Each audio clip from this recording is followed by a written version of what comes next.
Assalamualaikum warahmatullahi wabarakatuh. Selamat siang semuanya. Salam kenal. Saya Sinta Rostuwibawa, panggilannya Sinta. Saya adalah seorang dosen di Departemen Keperawatan Medikal Bedah, Fakultas Kedokteran, Kesehatan Masyarakat dan Keperawatan, Universitas Gadjah Mada. Pada kesempatan siang hari ini, saya akan menyampaikan terkait dengan mata kuliah yang akan saya ajarkan nanti ke mahasiswa. Mata kuliah ini berjudul Complementary Alternative Therapy and Pain Management, atau kita singkat CATPM. Bobot SKS mata kuliah ini adalah sebesar 10 SKS dan akan diajarkan untuk mahasiswa semester 6.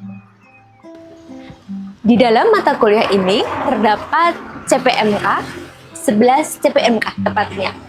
Dan mata kuliah yang akan saya ajarkan ini masuk di dalam CPMK 11, yaitu mahasiswa mampu menyampaikan dan mengenal terkait dengan traditional art dance therapy atau TATA sebagai complementary alternative therapy dalam manajemen nyeri baik fisik dan psikologis.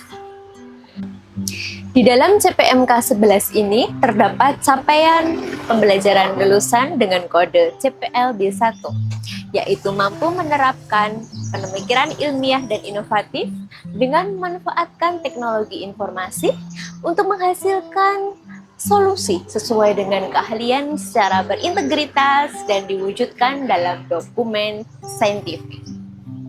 Metode pemberian materi sendiri menggunakan pretest dan posttest yang diakses oleh mahasiswa secara asinkronos menggunakan Learning Management System atau LMS ELOC, dan ceramah, diskusi, serta tanya jawab. Untuk evaluasi sendiri sebesar 10% yaitu pretest dan posttest. Oke, Assalamualaikum warahmatullahi wabarakatuh. Ya, sehat semuanya? Oke, baik. Hari ini kita akan mengikuti kuliah terkait dengan CAT ya, yaitu Complementary Alternative Therapy. Nah, khusus untuk hari ini adalah Traditional Art Dance Therapy atau kita sebutnya TATA gitu. TATA itu bukan nama saya ya. Nama saya juga, tapi juga merupakan satu intervensi di dalam suatu keperawatan. Nah, TATA ini nantinya akan sebagai complementary alternative therapy untuk menurunkan nyeri, meningkatkan well-being, menurunkan stres dan cemas. Nah, siapa di sini yang mungkin cemas kalau mau semesteran gitu ya, kuliah, mau ujian itu kan pasti cemas. Bisa nanti menggunakan terapi ini. Ini disebut TATA intervention atau traditional art dance therapy. Oke, nah ini adalah kontributor tim kami ya di sini. Jadi ada beberapa pengampu terkait dengan complementary alternative therapy ini. Kemudian tujuan untuk kali ini adalah mahasiswa nanti dapat menyebutkan TATA sebagai complementary alternative therapy. Nah, terutama nanti untuk manajemen fisik dan psikologis. Oke. Sebelum masuk ke slide berikutnya, ada yang sudah pernah menari? Oke, menari apa? Tradisional. Oke, tari apa itu tradisionalnya? Tradisional kreasi gitu, Bu. Oh, Bebek. oh tari bebek. Wah, keren banget tari bebek. Oh gitu, pas SD. Oh. SMA sih saya tarinya tari klasik gitu, Bu. Tari Oh gitu. Oke. Jadi memang tari itu sudah ada di diri kita, di lingkungan kita. Cuman bagaimana menjadikan tari itu sebagai suatu kebutuhan, nah itu yang menjadi PR bersama gitu ya. Nah, jadi tata itu adalah dia perpaduan antara tari gaya Yogyakarta dengan musik klasik gamelan, pelok, seperti itu. Ini sudah berdasarkan berbagai riset ya, terutama beberapa menurut teori-teori yang ada, bahwa kombinasi ini bisa menjadikan suatu alternatif menurunkan stres, cemas, menurunkan nyeri, terutama pada pasien-pasien yang misalnya cancer itu bisa. Jadi nanti kita berlatih terkait dengan itu. Tapi juga bisa digunakan untuk orang sehat. Jadi selain orang sakit itu bisa orang sehat. Oke, nah kemudian ini yang saya bilang tadi, bahwa kombinasi antara musik Jawa gamelan yang kan ada pelok, ada selendro gitu kan. Nah, nanti kita pelajari lagi tapi pertemuan berikutnya ya. Jadi merupakan gabungan dari itu yang bisa menurunkan nyeri, stres, depresi. Oke, next. Nah, benefitnya adalah jadi saya melakukan riset di beberapa tempat. Jadi ini khusus untuk anak-anak, tapi nanti juga ada riset terkait dengan dewasa. So ini bisa digunakan di segala usia. Untuk yang anak-anak ini saya ambil saat post-COVID. Jadi COVID itu kan semuanya berganti daring kan. Dari yang pembelajaran luring semuanya daring. Nah itu menjadikan anak-anak itu stres. So saya melakukan penelitian terkait ini dan hasilnya sangat signifikan ya. Jadi dia bisa menurunkan stres saat itu dan meningkatkan well-being. Misalnya nih, anak-anaknya itu tidurnya pulas, kemudian kualitas dari pendidikannya juga bagus. Nah, itu bisa dilihat dari situ. Next, ini di PTM. Jadi ada yang diabetes, ada hipertensi, ada penyakit jantung, stroke, asma, kanker, kolesterol tinggi, intinya penyakit tidak menular. Nah, itu juga disampaikan di situ, dilakukan terapi dan hasilnya juga signifikan menurunkan stres dan meningkatkan quality of life. Oke, ini rata-rata usianya ya. Jadi bisa dilihat bahwa dari rentang 7 sampai 13 itu pun bisa ketika di SD saat itu. Nah, ada yang tahu kenapa terapi tari ini tuh bisa menurunkan stres? Gambling aja, random aja. Ada yang tahu? Kenapa gitu? Bisa dibaca? Ya. Oh, ya, silakan. Karena mungkin nanti musiknya tuh dari tradisional kan kayak gamelan gitu ya, Bu. Itu kayak lebih tenang gitu, jadi bisa menurunkan stresnya gitu. Oke. Bagus banget. Jadi memang dari jenis musiknya itu pun sudah dipilih gamelan yang notabene dia kalem, menenangkan, untuk relaksasi. Nah, itu ciri khasnya sehingga ini bisa dijadikan suatu terapi. Kemudian kalau untuk why ini secara farmakologis, kita akan membahasnya di pertemuan berikutnya, gitu ya. Jadi ini sebagai pengenalan terlebih dahulu bahwa ada terapi namanya Thata, gitu. Oke, next. Nah, ini scientific konsepnya sebenarnya. Tarian ini atau terapi ini terdiri dari 7 gerakan utama. Nanti kita akan berlatih. Nah, 7 gerakan utama ini terdiri dari 1, knitting, kemudian ada gerakan nyelekenting. Nyelekenting itu gimana? Ada yang tahu? Gimana? Nah, ini. Ya, nanti kita bahas ya. Ada juga gerakan kaki dan sebagainya. Nanti kita akan praktek. Intinya gerakan ini melatih otot dari tangan, kepala, kaki, punggung dan sebagainya, relaksasi dan dikombinasikan dengan inhale dan exhale. Oke, kemudian ini ya contoh-contoh terapinya. Jadi ada gerakan yang berdiri, kombinasi, ada juga gerakan yang duduk. Jadi nanti bagaimana kita bisa mengkombinasikan itu. Nah, terutama saat screening. Saat screening itu biasanya kita melihat, pasiennya ini tuh bisa nggak ya untuk melakukan gerakan ini. Nah, itu screeningnya di awal. Kalau sehat, it's okay lah, nggak masalah ya. Yang penting inklusinya adalah tidak tidak ada kebutuhan khusus, bisa gerak, is okay. Seperti itu. Syaratnya cuma singkat. Nah, ini adalah poster yang saya bikin saat itu in the time karena COVID, dan anak-anak ini yang akan melakukan gerakan-gerakan sebagai role model. Oke, ini paper yang saya sampaikan tadi, 2 paper utama.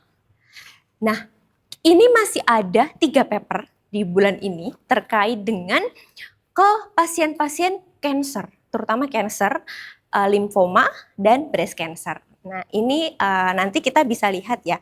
Untuk papernya nanti akan saya kasihkan kalau setelah dengan sesi ini. Oke, kita akan praktek. Oke, ready? Berdiri, semuanya yuk berdiri. Ya, bisa rentangkan tangan mungkin. Oke, nice. Ya.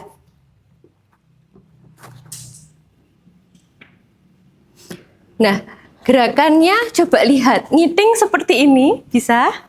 Tengah, jari tengah sama jari ini diginiin, terus dinyelkentingkan gini, dikerli. Ya, bulat ya. Oke. Next, gegem, gem. Oke, kemudian apa lagi ya? Udah sih, lampah 3, 2, 3, 4, 5, 6, 7, 4. Nah, kayak gitu. Gampang. Kita ikutin dulu ya, nanti kita evaluasi. Oke. Nah, sekarang sudah terlihat videonya. Ini ditarikan oleh anak-anak yang menjadi role model. Saat ini usia 5 tahun, kelas 5. Oke, kita relax ya, teman-teman. Deep breathing, inhale dan exhale. Yuk. Ya, ngikutin ya. Oke.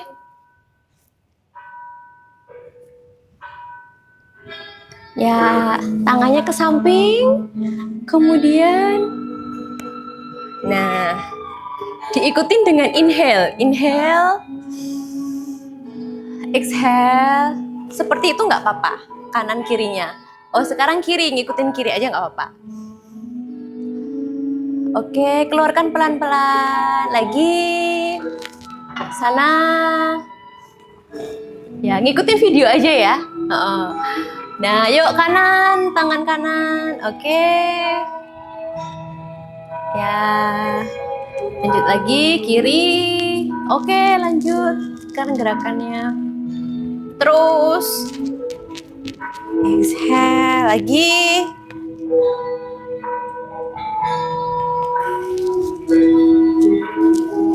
Lagi kakinya.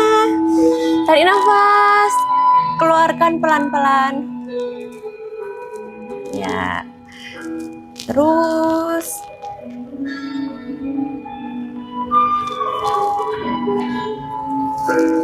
Nah, muter.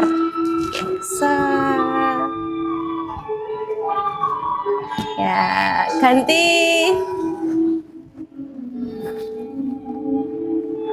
Ya, again.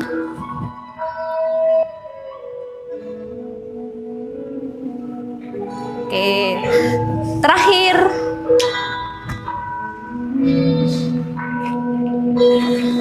Ya, sekarang gerakan berikutnya. Nah, terus turun. Kaki kanan di atas, kaki kiri di bawah. Nah, turun di bawah, ya. Terus ikutin ya gerakannya. Ya, begek. Nah, oke, turun.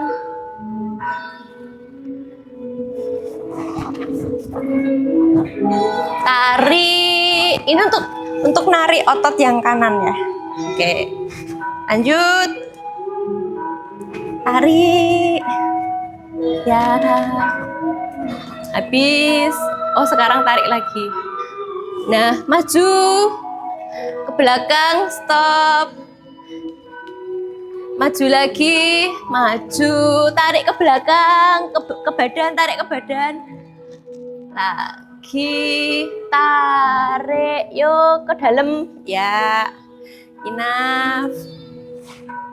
Lagi, yuk. Sekarang ganti kaki, kakinya yang kiri, nah, sip. Oke, lagi gerakan kayak tadi. Pelan.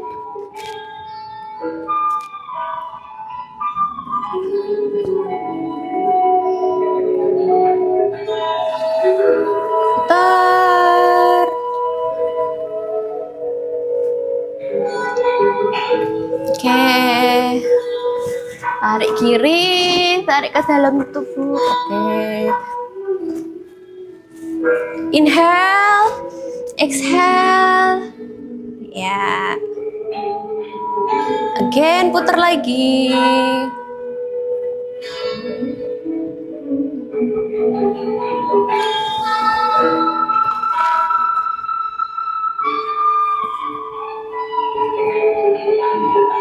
Ya, sekarang ganti kaki.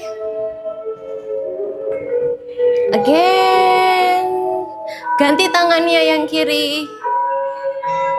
Oh, kembali.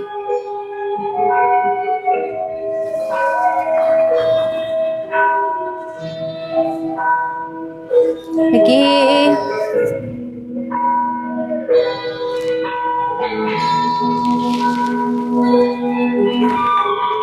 Nah, lanjut terus.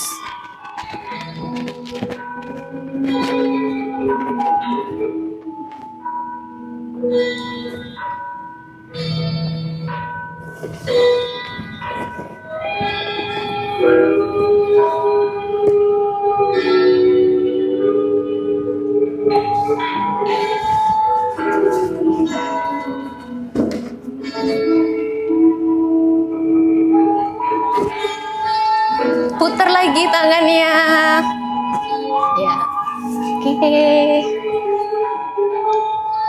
Oh, udah naik lagi. Naik yuk. Naik pelan-pelan naiknya. Sip. Nah, gerakan terakhir.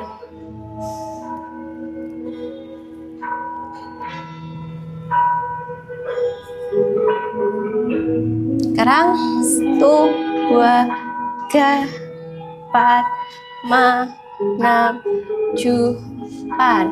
1, 2, 3, 4, 5, 6, 7, 8. Again. 2, 3, 4, 5, 6, 7, 8. Sekarang mundur. Selesai. Oke, tepuk tangan. Wih, keren. Kalian bisa loh. Cukup, cukup, cukup, cukup. Boleh duduk kembali. Ya.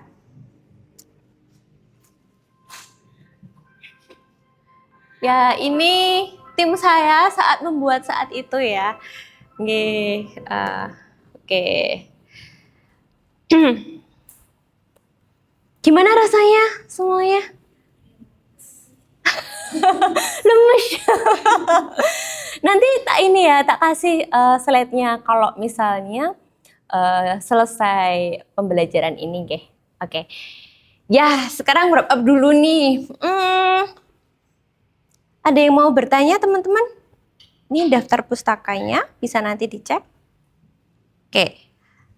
Ada yang mau ditanyakan? Satu? Oh, boleh, silakan. Oke. Nama saya Hera, terima kasih atas kesempatannya. Ya. Tadi sudah dipaparkan mengenai si Tata ini. Nah, saya ingin tahu lebih lagi, Tata ini tuh sebenarnya bisa buat untuk orang yang mengidap penyakit apa saja? Oke. Thank you, pertanyaannya keren ya. Nah, jadi untuk Tata ini sendiri bisa untuk penyakit PTM, misalnya kayak apa tadi, hipertensi, diabetes mellitus, stroke, jantung, apalagi cancer itu bisa. Dan untuk ketika orang stres itu macam-macam ya.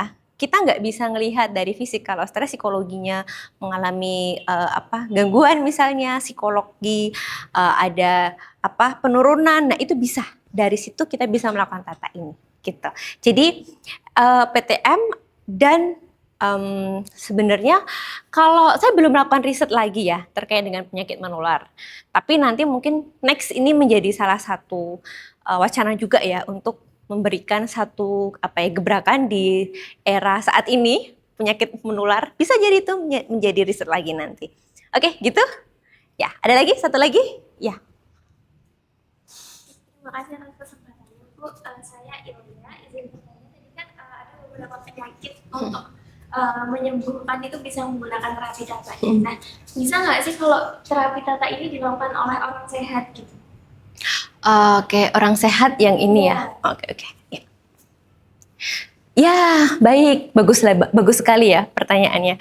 Jadi memang selain sakit, sekali lagi bahwa terapi ini sebagai komplementari ya.